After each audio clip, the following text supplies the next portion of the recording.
예, 누가복음 22장 54절에 62절 말씀. 오늘은 베드로가 예수를 부인한 장면이죠.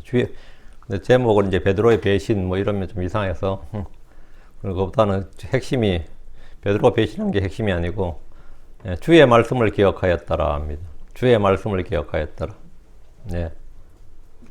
누가복음 22장 61절 말씀 같이 누가복음 22장 61절 말씀을 같이 읽겠습니다. 주께서 돌이켜서 베드로를 바라보시니 베드로가 그분께서 자기에게 하신 말씀과 수탉이 울기 전에 내가 나를 3번 부인하리라 하신 주의 말씀을 기억하고 이게 주의 말씀을 기억하였더라 이 부분입니다. 주의 말씀을 기억하였더라. 오늘 공부할 본문은 주의 말씀을 기억하였더라. 어떤 어려운 상황에서도 이제 이 주의 말씀을 기억하면 회개, 부흥, 새롭게 됨, 회복 뭐 이런 것이 되는 겁니다. 예. 베드로의 인생에 뭐 여러 가지 흑역사가 많겠지만 이 밤에 이 일만큼 그 인생에서 두고두고 2000년 교회사에서 많은 사람들 많은 사람들의 입에 베드로 하면 뭐 여러분이 뭐 생각하세요?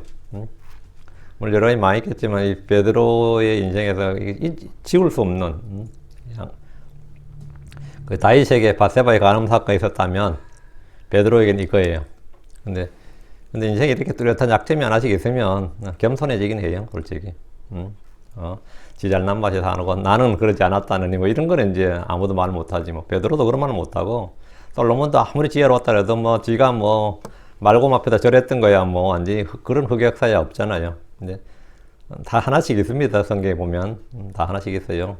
입다는 딸내미 바치고 뭐 그런 거죠.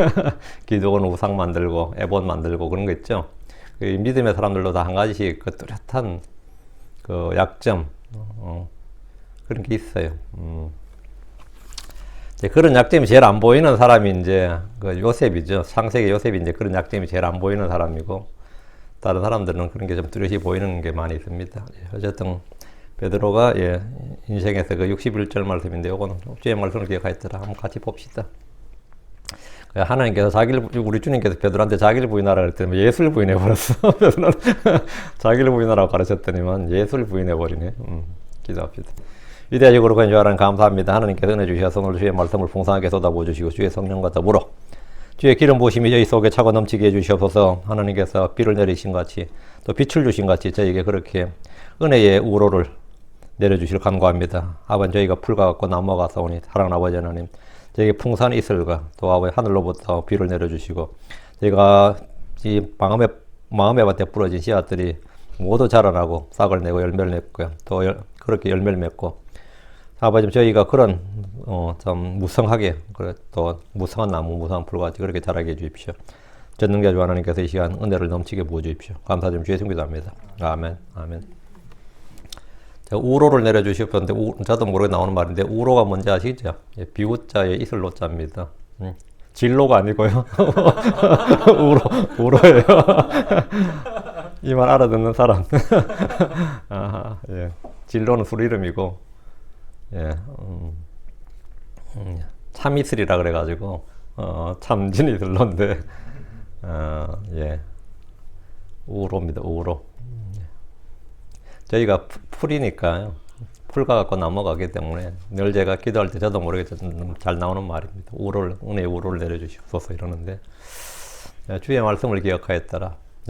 이 시간 우리가 다룰 본문은 베드로의 배반과 회개로 널리 알려진 너무나 유명한 본문입니다. 크리스천들이라면 이 사건의 기록에 대해서 모르는 이가 없을 겁니다. 그러나 이 말씀이 스가랴 13장 7절의 성취, 그 스가랴 13장 7절 말씀의 성취란 사실을 아는 이들도 그리 많지는 않습니다. 주께서는 저녁 식사 자리에서 제자들에게 이 밤에 너희가 다 나로 인하여 실족하리라. 내일 모레, 한번 내년에 이게 아니고 이 밤에 오늘 만찬했는데 그죠? 오늘 주에 만찬하고 세족식도 하고 세족식은 아니지 우리가 이제 그렇게 편의상 하는 말입니다. 이 밤에 이런 그렇게 하셨는데 이 밤에 너희가 다 이렇게 예의 없다 이거예요. 너희가 다 나로 인하여 실족하리라. 기록된 바 내가 목자를 치르니 양떼에 양들이 널리 흩어지리라 하였느니라. 주님께서 이렇게 말씀하셨어요. 이 일은 성경 기록의 예언의 말씀이다 이거예요. 너희가 다 나를 배반하고 이 일은 말이지 성경에 기록된 말씀이다. 내가 목자를 치리니 양떼 양들이 널리 흩어지리라. 스가랴 13장 말씀, 13장 7절 말씀이 오늘 밤에 성취될 것이다. 성경에 기록된 그 목자가 예수님이시고 그들이 흩어지는 양떼라는 사실을 알지 못했기 때문에 베드로를 비롯해서 전부 다 난 아니다. 전부 다 이렇게 난 주님을 따르겠다. 배반하지 않겠다. 부인하지 않겠다. 뭐 이랬었어요. 주님은 제자들에게 이 밤에 그분이 잡혀서 재판을 받게 되고 제자들은 모두 흩어질 것임을 말씀해 주셨습니다. 기록된 바 내가 목자를 치리니 양들이 흩어지리라 하였느니라.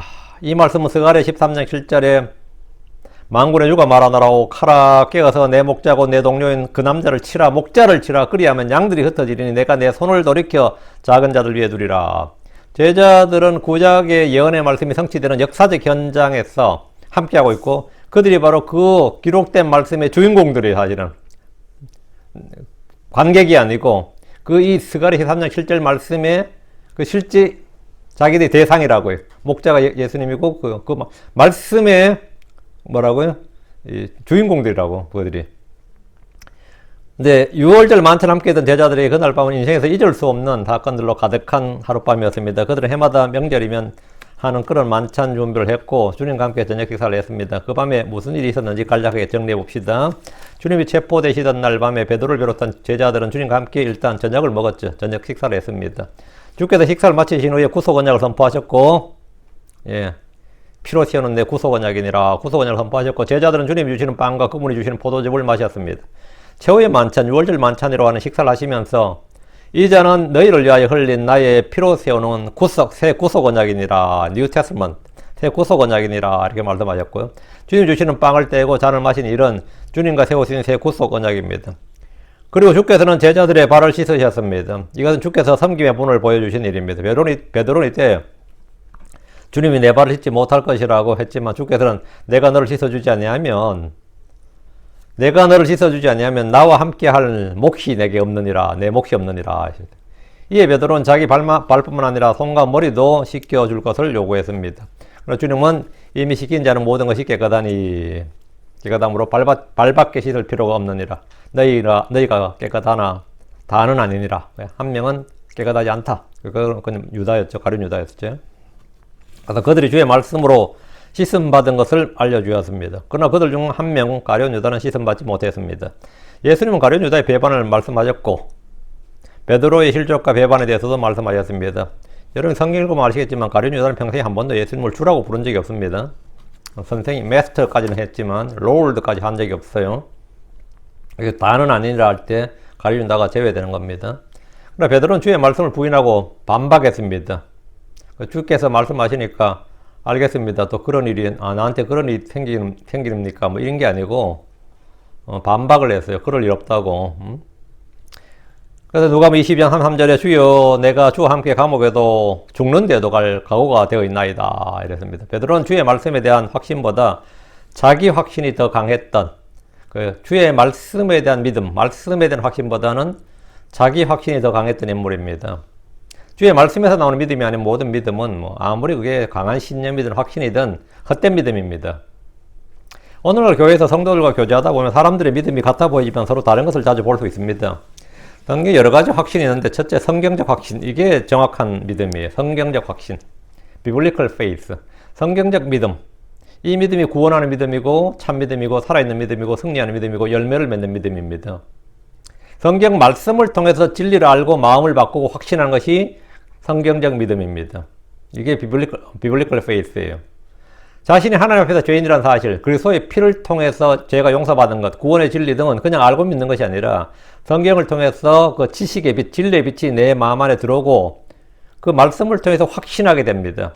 예수 그리스도가 하나님의 아들이시고 구원자라는 사실 역시 성경을 통해서 확신할 수 있습니다. 우리에게 가장 중요한 것은 이 성경을 통한 확신, 성경을 통한 확신입니다. 둘째, 어떤 이는 성경적 확신 없는데 나름 영적 확신을 가지고 있습니다. 이 말이 영적 확신은 뭐냐 이게. 성경에 기록된 말씀이라 근거는 없지만 자신의 처음이나 환경을 통해서 하나님이 내게 선을 베푸시고 나를 이렇게 돌봐주시고 이렇게 이 성경에 내 이름이 딱 나온 것도 아니고 성경에 딱 근거는 없지만 딱 찾아보면 그건 없는데 하나님 계속해서 나를 인도하시고 이끄시고 한다 이런 그리고 하나님의 뜻, 이건 하나님의 뜻이다. 이런 생각이 막 들고, 그래서 이건 성령 인도하심이라 이렇게 믿는 겁니다. 영적 확신은 사람마다 다 다릅니다. 영적 확신은 사람마다 다 다른데, 나 여기에 대한 확신이 있다. 이런 사람들이 있죠. 그리고, 그러면서 내가 기도를 많이 해봤더니, 그 근거가 뭐냐 그러면, 내가 기도를 많이 해봤더니, 뭐 이런 거 있죠. 그리고 뭐, 네가 목사가 되라 하더라. 뭐 이런 거. 다 때려치고 니는 목사가 되라 하더라. 그런데 그 근거가 뭐냐 그러니까 뭐, 하나님께서 날 인도하시고, 이렇게 말하는 분들 꽤 많이 있어요. 근데 그 굉장히 확신을 가지고 있어. 그게 이제 뭐냐면, 나름 이제 영적 확신을 가지고 있는 거죠. 대체, 이 본성적 확신입니다. 성령의 도움이 없이도 사람들에게는 이미 무엇이 옳고 그런지 알려져 있는 것이 굉장히 많이 있습니다. 양심 속에 주어진 것도 있고 상식적으로 본능적으로 하는 것도 있습니다. 예를 들어 남자가 긴 머리를 하는 것은 수치가 된다는 것은 본성이 가르치는 겁니다. 근데 뭐 요즘 뭐 남자들 머리 많이 기르더라 그런데 뭐냐 본성이 가르치지 아니하느냐 그러죠. 꼭 가르쳐야 하느냐 이거죠. 그 뭐 성경 펴서 가르쳐야 하는 거냐? 예. 어린애들 보십시오. 무엇이 죄인지 아는데 뭐 따로 교육을 받지 않아도 이미 알고 있는 것이 굉장히 많습니다. 잘못하면 뒤로 싹 숨기고 거짓말하고 변명하고 그건 이놈 누구한테 배웠나 그런데 배운 거 아니에요. 물려받은 거예요. 나한테 물려받은 거예요. 예. 그 어릴 때부터 다 그렇게 그의 본성, 그의 양심과 마음이 이미 그에게 잘못, 죄 이런 걸 알게 되고 숨기고 피하고 뭐 그런 거 다 압니다. 그의 본능적으로 본성의 법이 가르친다. 그게 무엇인가를 말해주고 있기 때문입니다. 어떤 경우에는 부끄러움을 느끼고 어떤 경우에는 자랑스럽게 느끼고 그걸 뭐 가르쳐서 하는 게 아니단 말이에요. 그냥이에요. 그런데 문제가 있어요. 나이가 들면서 이 교육을 받으면서 본성이 가르치는 이런 확신은 왜곡되고 사람들이 정한 기준에 맞추어지고 사회적 관습과 도덕의 틀에 갇히게 돼서 왜곡이 됩니다. 그거 부끄러운 거 아니야. 교육을 통해서 본성이 보면 부끄러운 것이라고 가르치는데 그거 부끄러운 거 아니야. 그거 부끄러운 거 아니야. 앞으로는 그거 부끄러워하지 마. 이러면서 왜곡을 시켜요. 그거는 우리가 늘 해왔던 거야. 그건 전통이야. 사회적 관습이야. 그건 문화야. 그건 부끄러워해야 될 게 아니야. 그런데 이 끊임없이 교육을 통해서 사람들이 왜곡을 시키면서 이제 그게 뭐가 죄가 더 이상 죄가 안 되는 거예요.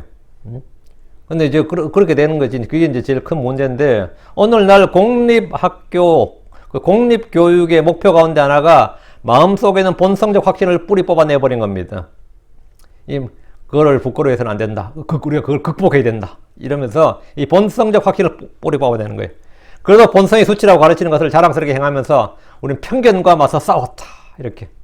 그리고 우리는 사회적 편견과 선입견을 극복했다. 뭐 이러면서 자랑스러워하면서 간증들을 많이 합니다. 이제 본성적 확신이에요. 넷째가 지적 확신입니다. 사람이 이성에 근거한 판단으로 확신하는 겁니다. 예를 들어 가룟 유다를 보십시오. 요한복음 12장 4절 5절에 보면 가룟 유다는 옥합을 깨뜨려 예수님에게 향유를 붓는 여인을 책망합니다. 옥합을 깨뜨려 예수님께 향유를 붓는 여인을 책망을 했는데 요한복음 12장 5절에 그것을 팔아서 가난한 자들에게 주지 아니하느냐 이런 그의 책망은 일견 가난한 자를 위한 관심과 애정과 보살핌을 보입니다. 그의 속마음에 가난한 사람에 대한 애정이 있든 없든 그것을 듣는 사람들의 지적 동의를 이끌어냅니다. 누구나 들을 때 뭐죠? 지적 동의, 충분히 이성적으로 지적 동의를 이끌어낸다고요. 이런 것을 지적 확신이라고 합니다. 한번 생각을 해보라고 하면서 일종의 자기 확신입니다. 문제는 이들이 자신의 경험과 지식을 근거로 정확하게 판단했다고 하는 이런 판단을 이제 영적 판단이라고 오해를 하는 겁니다. 자신의 판단을 성내 주신 판단으로 둔갑을 시켜버립니다. 그러다 자신의 판단에 동의하지 않는 일과 싸우고 물어뜯고 교제를 파괴시켜버립니다. 베드로는 주의 말씀에서는 성경적 확신, 성경적 믿음은 없이 내가 내 성격을 보라고, 나를 보라고, 내가 그럴 사람이냐. 예? 그 베드로의 본성이나 이 본성적 확신이 있었다고. 내가 예수를 배반할 사람은 아니지. 솔직히 아무리 그래도 니들이 나를 알면 내가 3년을 겪어봐서 알 거 아니냐. 요한 니 어떻게 생각해? 그럼 요한이 뭐라 그러겠어요? 배반할 사람은 아니지. 안 그러겠어요? 누가 그 자리에서 예수님 니 배반한다잖아요. 그러면은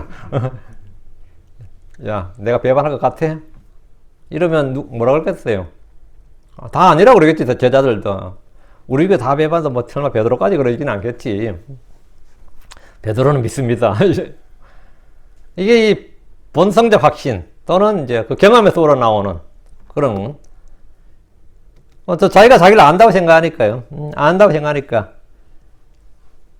베드로에는 주의 말씀에서 오는 이 성경적 믿음이나 확신은 없었지만 자기가 내가 나를 보건대 내가 살아온 이 삶의 궤적을 보든지 내 환경이나 성격이나 내 그동안 해왔던 기질을 봤을 때 내가 어떤 일에서 주를 부인할 일이 있겠는가. 물론 있죠. 그런데 사람이 잘 모르죠, 자기를. 그래서 자기는 이 주를 부인하지 않을 것이란 본성적 확신이 있었고 자기 확신이 있었습니다. 이후에 제자들과 함께 주님은 겟세마네로 와서 기도하셨습니다. 그리고 주님은 3번이나 아버지에게 기도하셨습니다. 주님은 그 중에 제자들에게 시험에 들지 않도록 기도하고 깨어있으라고 경고를 주셨습니다. 그러나 베드로를 비롯해서 제자들은 잠에 떨어졌습니다. 베드로에게 이날 밤은 긴 밤이었을 겁니다. 주님께서 기도를 마치셨을 때 유다와 제사장들은 무리가 사람들을 데리고 그분을 잡으러 왔습니다. 유다는 입맞춤으로 그분을 배반했고 베드로는 칼을 들고 대제사장의 종이었던 말고의 귀를 베었습니다. 주께서는 말고의 귀를 고쳐주셨고 그리고 대제사장 안나스에게로 갔습니다. 안나스는 사이였던 가야바에게 보내져서 주님을 사이였던 가야바에게 보내서 재판을 받게 했고 주님은 그 밤에 여러 사람이 이리저리 끌려다니며 재판을 받으셨습니다. 맨 먼저 끌려간 곳이 안나스, 다음은 가야바, 다음은 총독 빌라도, 빌라도는 또 헤롯에게 주님을 넘겨버렸고 헤롯은 다시 빌라도에게 넘겨버렸고 하룻밤에 이렇게 여러 번 주님이 왔다 갔다 이렇게 된 겁니다. 예. 오늘 우리가 살펴볼 베드로의 부인, 디나이얼, 베드로의 부인, 베드로의 이 실족 사건, 이거는 이제 대제사장 가야바의 관정에서 일어난 일입니다. 이날 밤 베드로는 요한과 함께 가야바의 집으로 들어갔습니다. 근데 요한은 가야바의 관정에 아는 사람이 좀 있었어요. 서로. 요한은 이제 대제사장에 들어갈 때 아무 제지도 받지 않았고 문제가 없었던 거죠. 여기서 이제 베드로가 주님을 3번을 부인하는데 베드로가 주를 부인하고 배반하던 날 이제 그는 다구름 소리에 주의 말씀을 기억했습니다. 마가복음 14장 3절에 예수님께서 그에게 말씀하시기를 진실로 내가 내게 말하노니 이날 곧 이 밤에 수탉이 2번 울기 전에 그 수탉이 2번 울기 전에 내가 3번 나를 부인하리라 이랬습니다. 주의 말씀을 기억할 때 죄인들에게는 회개가 일어납니다. 성도들이 말씀을 기억할 때 마음이 새롭게 되고 부흥이 됩니다. 주의 말씀을 기억할 때 우리의 마음에는 빛이 일어나고 생명이 자라납니다. 시험의 때에 주의 말씀을 기억하면 승리하게 됩니다. 누구니 주의 말씀을 잊을 때 부패와 타락, 배교가 일어납니다. 베드로는 3번이나 주를 부인했고 심지어 저주로 맹세까지 했지만 다구는 소리에 주께서 하신 말씀을 기억하고 그것을 생각하며 울었습니다. 하나님의 말씀은 살아있고 권능이 있습니다. 말씀은 영을 소생시킵니다. 말씀은 힘을 줍니다.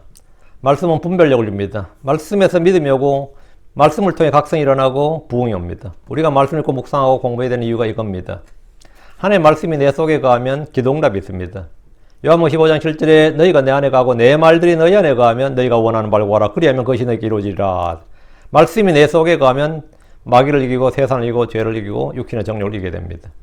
이거는 요한일서인데 요한일서 2장 14절 하나님의 말씀이 너희 속에 거하며 너희가 그 사악한 자를 이겼기 때문이라. 하나님의 말씀이 너희 속에 거하며 말씀이 거하는 것이 승리다 이거죠. 말씀이 거하는 것이 승리다. 말씀이 거하는 것이 기도응답이고 말씀이 거하는 것이 빛이다 이거.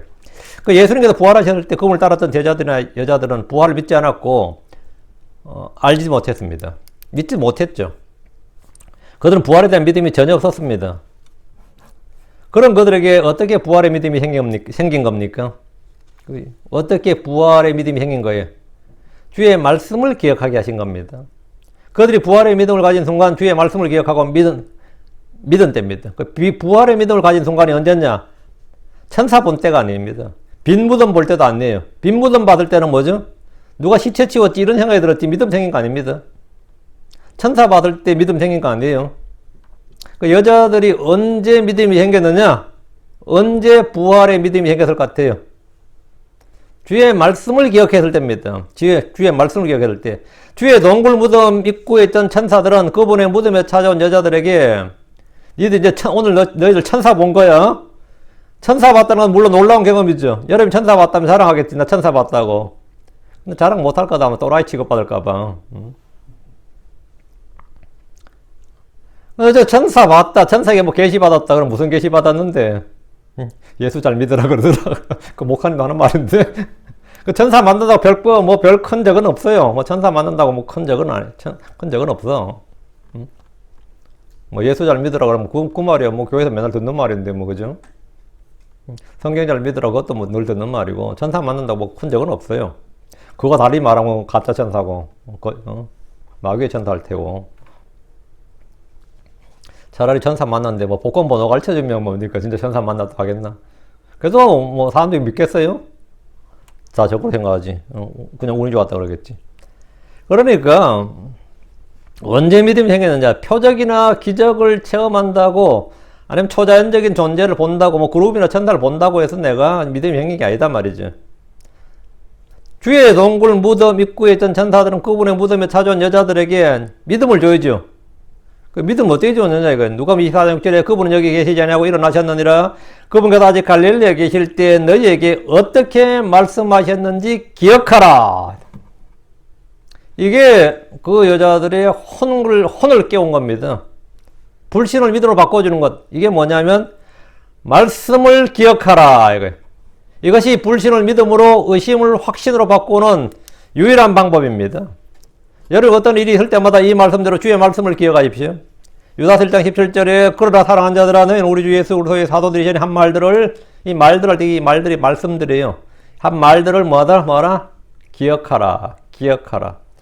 불신을 믿음으로 의심을 확신으로 바꾸는 데 필요한 것이 말씀을 기억하는 겁니다. 주의 부활을 생각하지도 못했고 알지도 못했고 믿지도 못했던 여자들이 이 주의 말씀을 기억했을 때 그들은 예수님의 부활을 알고 믿게 되었습니다. 누가복음 24장 8절 그리고 그들이 그분의 말씀들을 기억하였더라.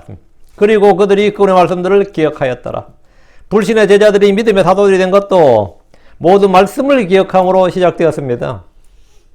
여러분 이 땅에서 어떻게 살아가느냐? 이건 뭐냐? 말씀을 얼마나 기억하느냐 이거예요. 가장 중요한 거, 삶에서 가장 중요한 한 가지가 있다면 뭐냐? 단연 주의 말씀을 기억하는 겁니다. 주의 말씀을 기억하는 거예요. 자, 본문 보겠습니다. 54절. 그때 그들이 그분을 붙잡아 끌고 갔으며 또 대제사장의 집으로 데리고 들어갔더라. 이에 베드로는 멀찍이 떨어져서 따라갔더라. 예수를 체포한 사람들 중에 수제사장들이 있었기 때문에 그들이 그분을 붙잡아서 대제사장의 집으로 먼저 빌라도에 간 게 아니라 대제사장의 집으로 종교재판이 먼저 있었다 이 말입니다. 이때는 대제사장이 둘이었습니다. 안나스와 가야바인데 안나스는 가야바의 장인이에요. 왜 이런 일이 발생했냐? 어떻게 동시대에 대제사장이 둘일 수가 있어요? 이건 말이 안 되죠 본래. 근데 그 시대는 둘이었어요. 왜냐하면 당시 유대는 로마의 속국이었기 때문에 유대의 대제사장을 로마 총독이 임명을 했습니다. 유대의 대제사장을. 로마 총독의 인가, 재가가 떨어져야 돼요. 로마 총독이 유대에 잘 협조할 만한 사람을 이제 대제사장으로 임명하는데 너희 전통의 레이지파에서 그렇게 한다고 하니까 추천해봐. 이래 복수로 추천해. 그럼 우리가 이제 인가해 줄게. 지금 이제 티벳이 중국의 속국이죠. 티벳을 지배하는데 중국이 가장 큰 영향력을 행사하는 게 뭐냐면 중국 공산당이 티벳의 달라이라마를 임명합니다. 예.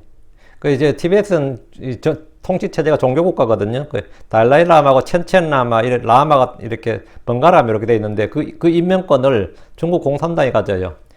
지금 인도의 망명정부 세우고 있는 달라이라마가 중국 공산당이 계속 요구하는 게 뭐냐면 그 임명권을 우리에게 달라는 겁니다. 우리가 할 테니까 중국 공산당이 하지 말고 우리한테 달라는 게 그게 독립투쟁이야. 그들에게. 우리가 원래 좀 우습잖아요. 독립투쟁이 뭐 저런 거야 싶은데 그 사람들은 그거예요. 그들의 정신적 저거, 그들은 종교 대제사장, 소위 말 그들의 대제사장이 티베트든 그들의 대제사장이 뭐지? 그들의 대통령이거든, 실은. 정치와 종교가 결합되어 있기 때문에. 근데 유대도 마찬가지거든요. 이 당시는 대제사장이, 왕이 없었기 때문에 대제사장이 사실은 통치자라고, 최고 통치자라고 말이죠. 그래서 대제사장을 이제 안낫을 임명했죠. 가야바는 총독 발레리우스 그라투스에서 대제사장 임명되었고 비텔리우스 총독에서 해임될 때까지 18년간 대제사장이었습니다. 안낫은 AD 15년 벨리리우스 그라투스의 대제사장직을 박탈을 당했는데 그런데도 유대인들이 여전히 대제사장을 인정했습니다. 왜? 대제사장 종신직이기 때문입니다. 그러니까 로마 입장에서는 대제사장 내가 해임시켰는데 뭔 계속 대제사장이라 그러냐 하는데 한번 대제사장으로 임명되면 유대 사람들은 계속해서 대제사장을 한 거예요. 사실 이 당시에는 이미 이 안낫은 대제사장을 박탈당하고 공식 오피셜 대제사장은 가야바예요. 근데도 이제 성경은 대제사장 두라고 하는 이유는 뭐냐면 유대인들이 계속해서 안낫을 대제사장으로 인정을 했기 때문입니다. 율법이나 유대 전통에 따르면 대제사장은 종신직이기 때문입니다. 죽을 때까지 한단 말이죠. 그 총독이 불신임으로 해임을 해도 백성들을 한 번 제사장이면 그가 죽을 때까지 그건 제사장으로 인정했습니다.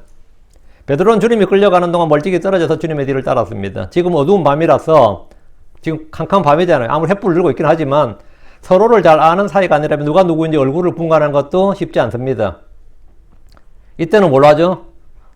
소리로 이름 부르면 야 거기 누구 있냐 그러면 나 여기 있어 그러면 뭐죠? 소리로 서로 아는 거죠.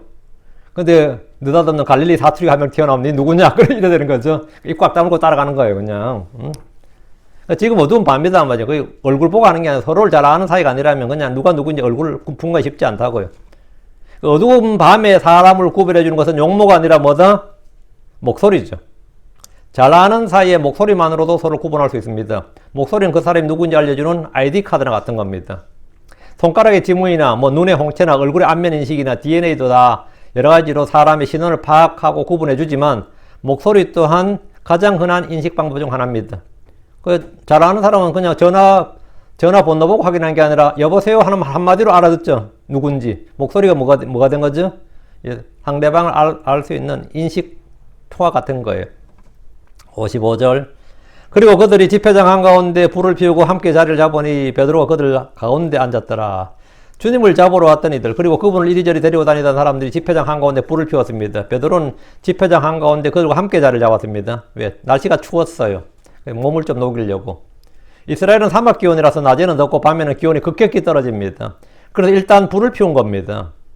베드로는 자기 몸을 녹이기 위해서 불 곁에 있었습니다. 베드로가 그들 가운데 앉았더라. 그들 가운데 앉았다고. 같이 앉은 거죠. 같이 여러 사람이 앉아있으면 뭐 누가 누구인지 잘 모르잖아요. 베드로는 이곳에서 일이 어떻게 돌아가는지 알고 싶었을 것이고 무리들 가운데 묻혀서 조용히 재판을 지켜보고 싶었을 겁니다. 그는 자신을 주님의 제자로 드러내고 싶지는 않고 혹시나 하는 두려움도 있었을 겁니다. 그러나 베드로의 발행과 달리 그곳에는 그를 알아보는 사람들이 몇 있었습니다. 이 자리에는 요한도 있었지만 요한은 대제사장과 인연이 있던 사람이었던지라 출입에 아무런 문제가 없었고 종들 중에도 그에게 시비를 거는 사람도 없었습니다. 베드로가 요한 곁에 붙어 있었더라면 그나마 요한이 이 사람 내가 아는 사람이다 그럼 됐을 텐데 뭐 종들도 특별히 베드로에게 시비를 걸지 않았을 겁니다. 베드로는 지금 이리들 사이에 있는 한 마리 양과 같은 처지입니다.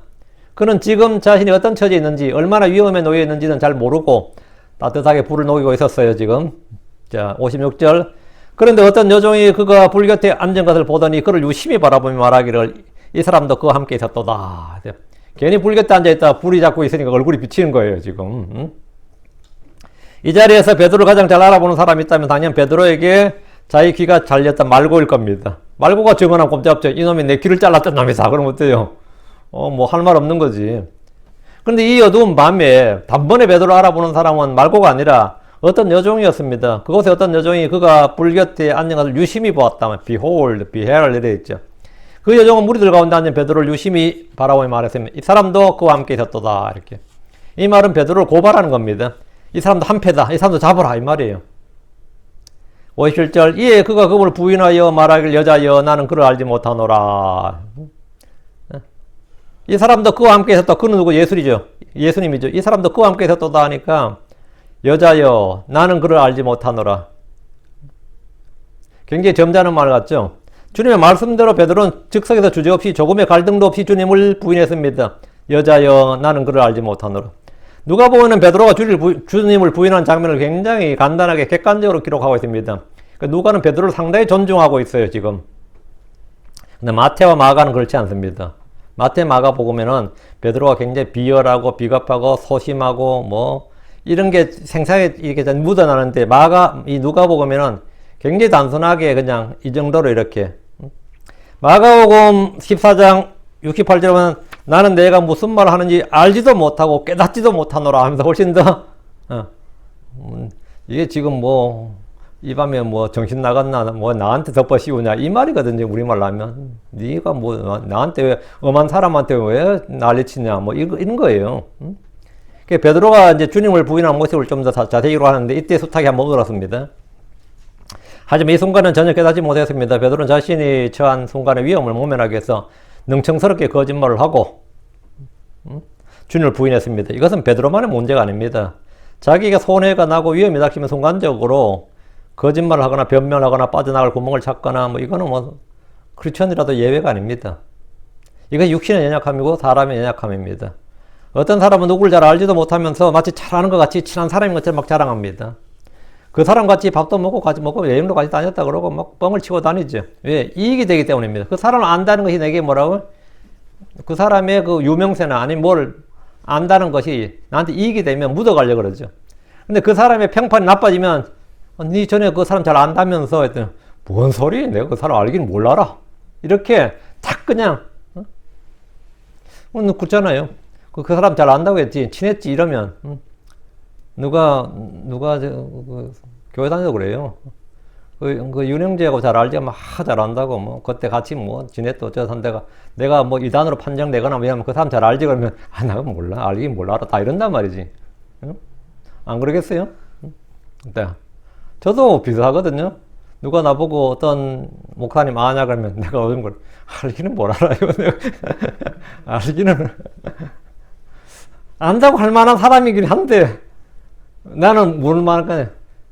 당신이 생각하는 그런 거 아니야. 이 말을 하고 싶은 거거든요. 당신이 생각하는 목사님 그 목사님 뭐 친하죠 하면 친하기는 개뿔이거든. 이게 애매하긴 해요. 예, 뭐 한때는 뭐 그냥 그분하고 친구죠. 친구는 무슨? 난 지금 그런 사람 몇 있어요. 누가 저보고 그 목사님하고 친구죠? 그러니까 친구는 전혀 안 해요. 친구는 무슨 친구? 어디 가서 안다고 하지 마세요. 뭐 그런 거 있죠. 나한테 이익이 안 된다고 전혀. 그리고 그 사람 안다고 하는 게 나한테 이익도 안 될 뿐만 아니라 말하고 나한테 불명예야. 그 베드로는 지금 예수님이 병 고쳐주고 기적 일으키고 할 때는 뭐죠? 예수님의 제자라는 게 너무나 뿌듯하고 자랑스럽고 어디 가서 내가 예수님의 제자지. 잘하냐 그러면 뭐 잘한다 정도가 아니라 내가 동고동락합니다지. 동고동락합니다지. 근데 지금 잡혀온 예수님한테 잘하냐 그러면 알기는 뭘 알아요. 뭐 내가 그런 사이는 아니고 지금 이런 건데 이거는 일반 사람들도 일상에서 흔한 일이에요, 실은. 저도 진짜 몇몇 사람한테 그런 거 같네, 진짜. 몇몇 사람한테 제가 그분 알죠? 그러면 내가 알긴 뭘 알아요. 뭐, 잘 몰라요. 그런 것 같아. 그 내가 이거 베드로처럼 부인한 건가? 이게 세상 인심입니다. 이게 세상 인심이에요. 지금 베드로는 이 자리에서 예수님을 안다, 친하다, 그분의 제자라고 말하는 것이 그에게 손해라는 것을, 그에게 엄청난 불이익과 손해라는 것을 잘 알고 있었습니다. 지금 이 순간은 그걸 밝힐 때가 아니단 말이지. 이게 지혜로운 겁니까? 전에 베드로는 뭐랬어요? 마태복음 16절에 당신은 그 그릇이요 살아계신 하나님 아들이니다 이렇게 칭찬받아. 그래서 주님께 또 바요나 시몬아 내가 복이 있도다 이렇게 주님께 칭찬을 받았잖아요. 저는 그렇게 그분을 시인했지만 이 자리에서 지금 대제사장의 관저에서는 뭐랍니까? 나는 알지 못하노라. 나는 알지 못하노라. 나는 그를 알지 못하노라. 했습니다. 58절. 그리고 조금 뒤에 또 다른 사람이 그를 보고 말하기를 너도 그들과 한패라. 이에 베드로가 말하기를 사람아 난 아니라. 이렇게. 베드로는 순간적으로 주님을 부인했지만 베드로 알아보는 사람이 또 있었습니다. 한 명이 아니었어요. 여기 또 다른 사람 되어 있죠. 이 사람도 여자입니다.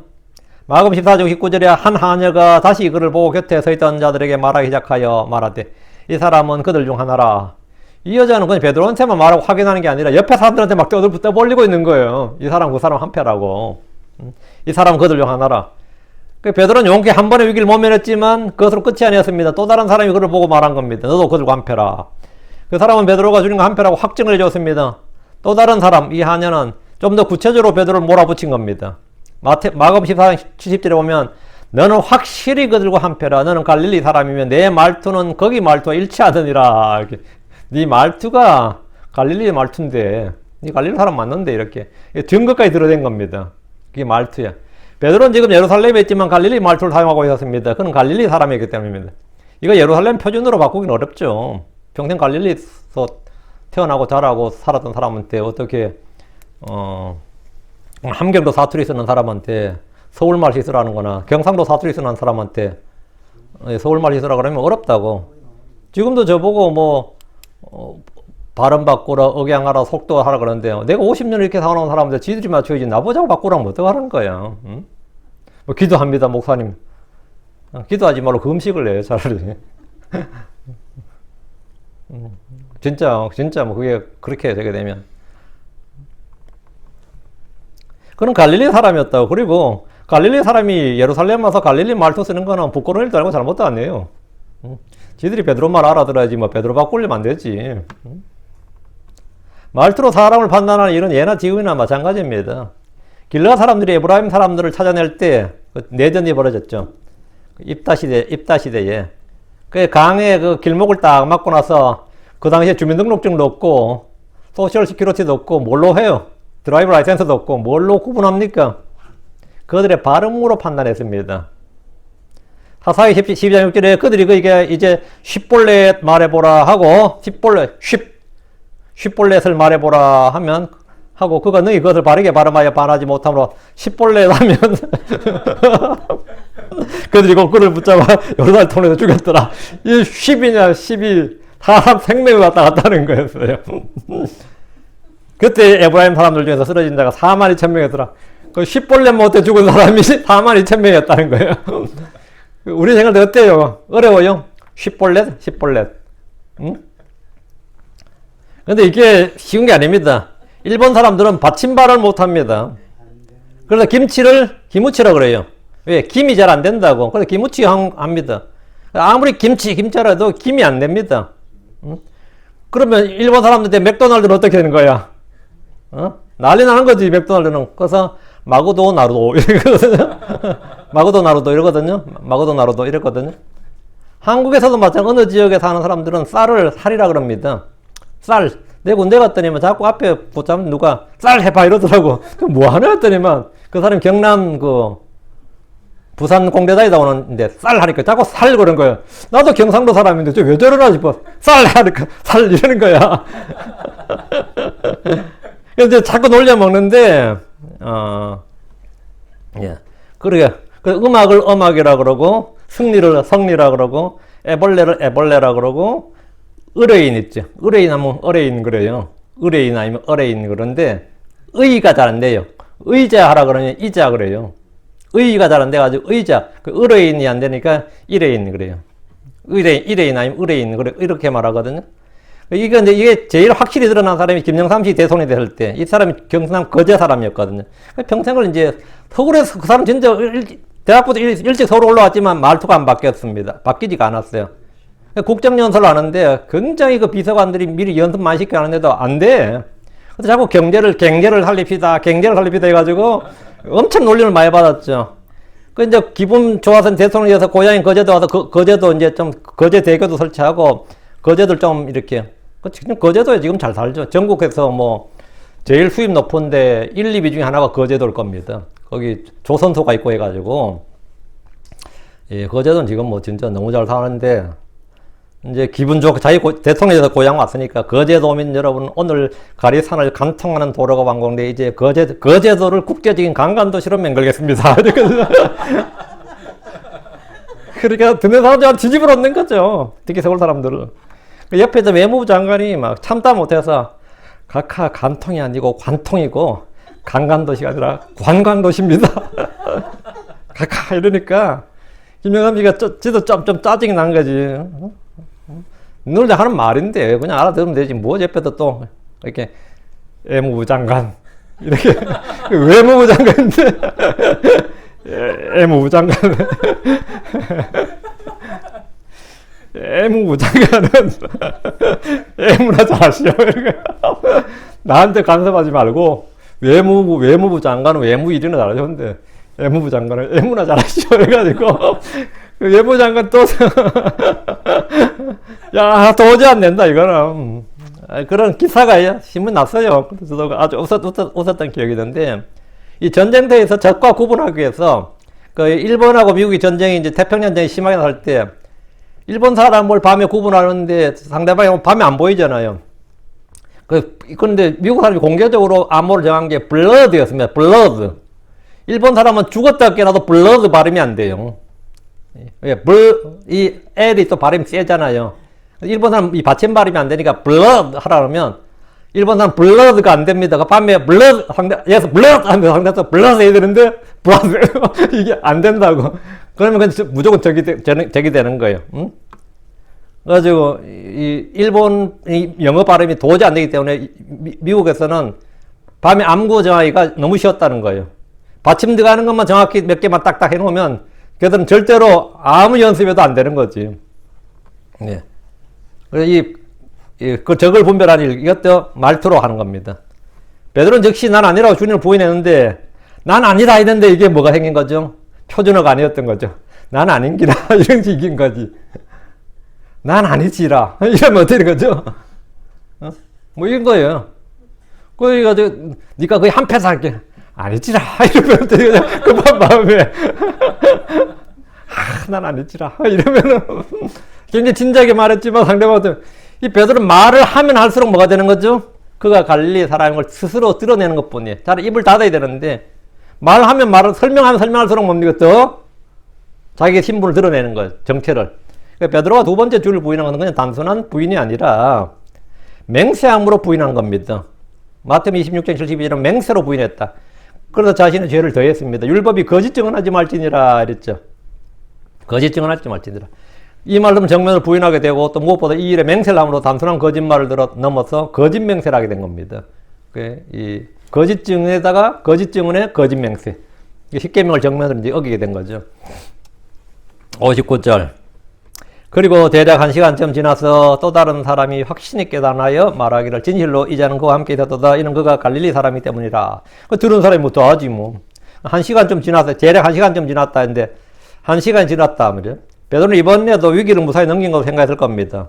그러나 베드로를 아는 사람이 그곳에 또 있었습니다. 베드로는 무명한 자 같으나 이미 유명한 사람이었습니다. 지금 또 다른 사람이 확신 있게 단언하여 말하기를 진실로 이제는 그와 함께 있었다. 이제는 베드로가 뭐 아니야. 다른 사람들이 100%다. 이 사람 맞다고 확신하게 증언해야 되는 거예요. 증인이 막 1명, 2명, 3명 가만히 있으면 점점 늘어날 판국이에요, 지금. 우리가 다른 사람이 확신 있게 막 이렇게 막 진실로 이자는 할 때 이자가 디스펠로예요. 이것도 제가 번역이 참 난감한데 정확한 의미 뉘앙스 상으로는 진실로 이놈은 그와 함께 있었도다예요. 디스펠로 이놈이 이놈. 진실로 이놈은 그와 함께 있었도다. 베드로는 그곳에 자기를 아는 사람이 속속 나타나고 있음에도 그곳을 떠나지 않았습니다. 그가 생각하기에 위기는 지나갔다. 더 이상 위험은 없을 것이라고 판단했을지도 모릅니다. 그러나 1시간쯤 지나자 또 다른 사람이 그걸 안다고 단언하며 말한 겁니다. 진실로 이자는 그와 함께 있었도다. 이는 그가 갈릴리 사람이기 때문이라. 베드로를 안다고 증언하는 증인들이 계속 나오고 좀 더 확신 있게 갈수록 반대 증언도 더 강해졌어요. 내가 강하게 부인하면 부인할수록 상대방도 더 강하게 이 사람 그 사람 맞다고 이렇게. 그는 주와 함께 감옥에도 가고 죽을지언정 그분을 부인하지 않겠다고 했지만 위기야 위험이 닥치자 그는 주저없이 주를 부인했습니다. 이것이 사실 우리의 모습입니다. 대부분 성도들은 평소에 주를 위해 순교도 할 것 같이 말하지만 실제로 위험은 고사하고 약간의 불이익이나 손해만 닥쳐도 아무렇지 않게 주를 부인하는 것이 다반사입니다. 60절입니다. 이에 베드로가 말하기를 사람아 나는 내가 무엇을 말하는지 알지 못하노라. 그리고 그가 아직 말하는 중에 즉시 그 수탉이 울더라. 베드로는 사람아 나는 내가 무엇을 말하는지 알지 못하노라 했는데 베드로는 주께서 말씀하신 대로 세 번째 주를 부인했습니다. 마태복음 이 장면이 좀 더 생생하게 사실적으로 기록되어 있습니다. 그때 그가 저주하며 맹세하기 시작하 이르되 이랬어요. 저주하며 맹세하기 시작하여 누굴 저주하는 거죠? 예수님 저주하면서. 그리고 아니면 내가 이 사람을 안다면 내가 저주를 받겠다. 이 정도. 그게 저주하며 맹세하기 시작하 이르되 나는 그 사람을 알지 못하노라. 그가 저주하며 마가복음 14장 71절도 그가 저주하며 맹세하기 시작하 이르되 나는 너희가 말하는 이 사람을 알지 못하노라. 베드로는 갈수록 더 강하게 주님을 부인했는데 세 번째는 그분을 저주하며 맹세했습니다. 베드로가 나는 그 사람을 알지 못한다며 강력하게 부정하기 위해서 그분을 저주하며 맹세한 겁니다. 그때 주께서 말씀하신 그 수탉이 두 번째 울었습니다. 주의 말씀은 오류가 없습니다. 주의 말씀은 헛되이 땅에 떨어진 일이 없습니다. 주의 말씀과 베드로의 자기 확신에 찬 말 중에 어느 것이 옳았는지 판명이 됩니다. 베드로는 주의 말씀을 그분의 주장, 그분의 의견으로 생각을 했고 자신의 생각과 자신의 확신을 훨씬 더 신뢰했지만 결국 주의 말씀이 성취되었습니다. 61절. 그리고 주께서 돌이키사 베드로를 바라보셨더라. 이 부분은 이제 누가복음에만 나와요. 요거. 그리고 주께서 돌이키사 베드로를 바라보셨더라. 이에 베드로는 전에 그분께서 자기가 어떻게 말씀하셨는지 곧 그 수탉이 울기 전에 내가 나를 세 번 부인하리라 하신 주의 말씀을 기억하였더라.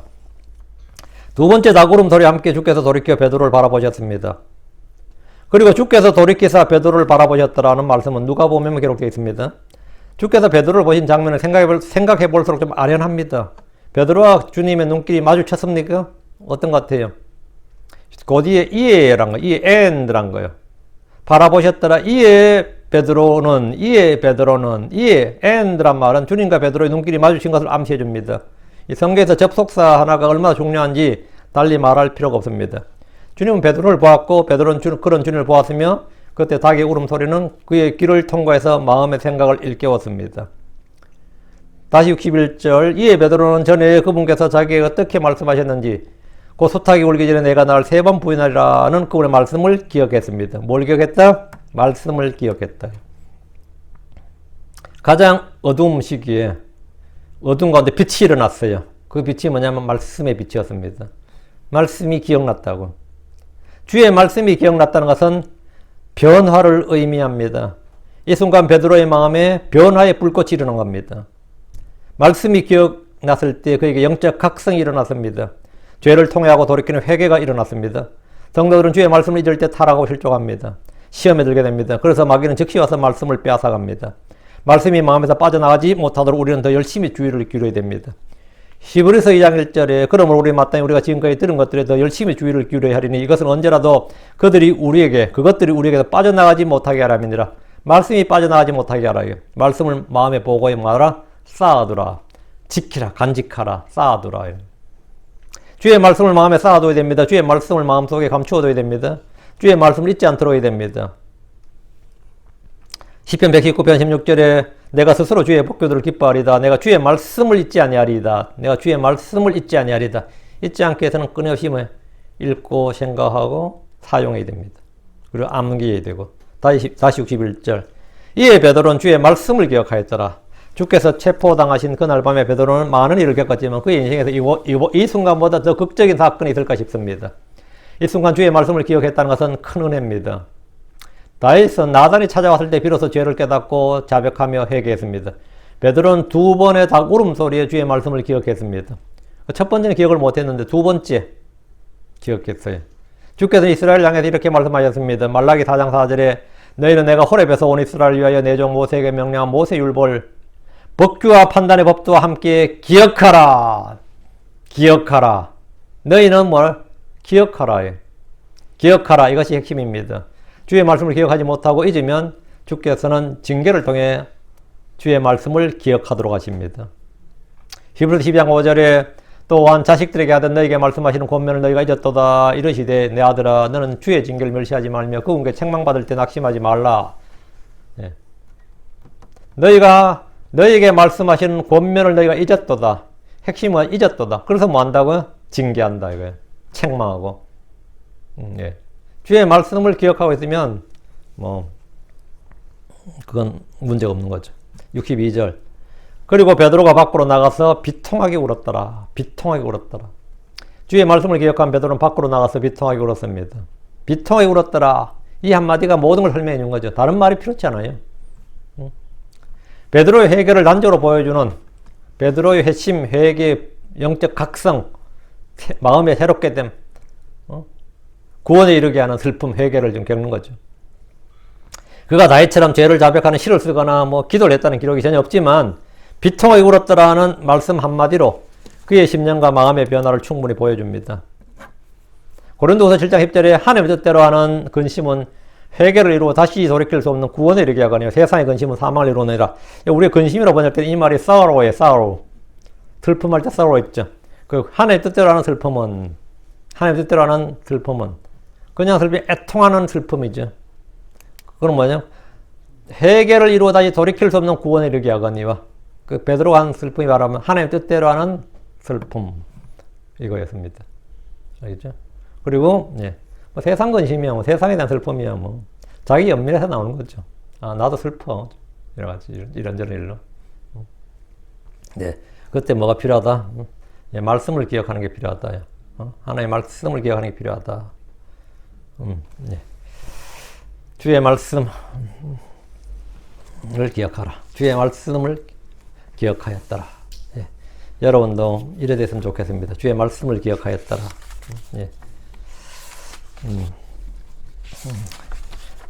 사람들이 하나님 말씀 기억 못하고 누가 나한테 섭섭하게 했던 말은 다 몇십 년 동안 기억하면서 기억하고 있다 이러면 내가 잊은 것 같지 다 기억하고 있다 이러고 목사님 그때 설교에서 한 말도 다 기억합니다. 무슨 것도 은혜 받은 말 중에 그거 말고 나 돌려가게 한 거 뭐 이런 걸 또 기억하네. 나는 기억도 못하는데 본래 가해자는 기억 못해요 이러면서는 깨구리에 뭐 돌에 맞는 깨구리가 아픈 거지 뭐 던진 놈이 아프겠어요 뭐 이러면서는 나 뭐 당황스럽죠. 어떨 땐 제가 말이죠 뭐 그런 말 들으면 말이죠 언제쯤 설교제가 내가 그 설교 다 찾아본다니까 내가 무슨 말을 했을까 싶어서 난 발견을 못해 뭔 말이든지 그런 건 다 잊어버리시고 이전 일은 다 잊어버리시고 주의 말씀을 기억하시기 바랍니다. 주의 말씀을 기억하였더라. 주의 말씀을 기억하였더라. 말씀이 빛이에요. 말씀이 힘이고 생명이고 권능이고 말씀이 여러분의 위로를 주고 위로를 준다는 건 강하게 하는 힘이란 뜻입니다.